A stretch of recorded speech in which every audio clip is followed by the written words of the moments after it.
So hello friends, welcome in my IT channel SPT999. This is Vikas, and in this particular video, I'm going to talk about duck typing in Python language.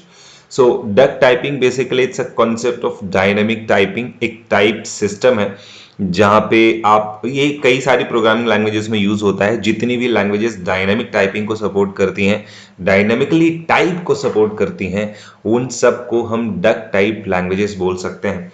तो बहुत basics example जैसे कि आप यहाँ पे देख सकते हो कि ए की वैल्यू मेरे पास 5 है और फिर अगली लाइन में अगर मैं ए की वैल्यू चेंज करके कुछ और कर दूं तो इसको कोई प्रॉब्लम नहीं होगी, है ना। डायनेमिकली इसका टाइप डिसाइडेड नहीं है, जो भी वैल्यू आएगी या जिस भी टाइप की वैल्यू आएगी उसको एक्सेप्ट करेगा। इसके अलावा मैं आपको डिटेल में बता दूं जो एक्चुअल में डक टाइपिंग को डिफाइन करेगा। ये मैंने बस एक एग्जांपल दिया और ये एक फ्रेज से आया हुआ है, if look like a duck and quacks like a duck it's a duck, है ना।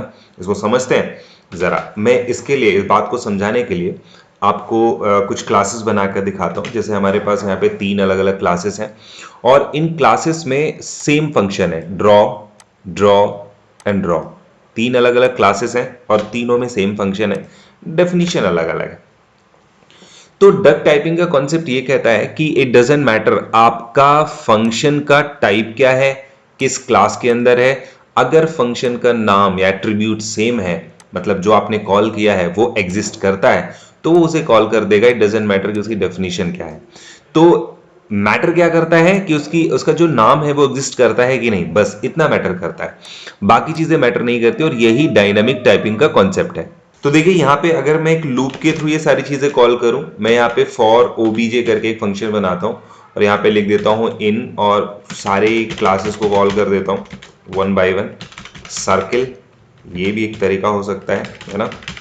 और यहाँ पे अगर मैं ओबीजे डॉट ड्रॉ को कॉल कर दूं तो आप देखेंगे ये तीनों क्लासेस में से इसको कॉल कर देगा। सी, तो duck typing basically dynamic typing को कहते हैं और ये पॉलीमॉर्फिज्म को इंप्लीमेंट कर रहा है। पॉलीमॉर्फिज्म को ही हम काइंड ऑफ डक टाइपिंग कहते हैं और इसको इस फ्रेज से इसलिए कनेक्ट किया जाता है क्योंकि यहाँ पे जैसे लिखा हुआ है ना कि अगर वो डक की तरह लग रहा है और डक की तरह साउंड कर रहा है तो इसका मतलब वो डक है। ठीक है, तो हम बस यही मान करके चलते हैं यहाँ पे कि अगर वो ड्रॉ फंक्शन की तरह दिख रहा है और वो ड्रॉ फंक्शन है तो फिर वो उसे रन करेगा। उसकी डेफिनेशन में क्या है डजंट मैटर, है ना। इट्स ऑल मैटर कि इसका नाम क्या है, वो एग्जिस्ट करता है कि नहीं, वो किस क्लास का है, किस टाइप का है, डजंट मैटर। ऑब्जेक्ट सबके लिए काम करेगा, सेम ऑब्जेक्ट। ठीक है, अब देखो ऑब्जेक्ट हमने एक लाइन पे यहां पे बना रखा है इसके लिए, बट सेम यहीं पे यही सेम ऑब्जेक्ट इसके लिए भी काम कर रहा है, सेम यही ऑब्जेक्ट इसके लिए भी काम कर रहा है। ठीक है, यही मैंने आपको वेरिएबल में बताया था कि एक ही वेरिएबल में अगली लाइन पे हम उसकी वैल्यू को चेंज करते जा रहे हैं।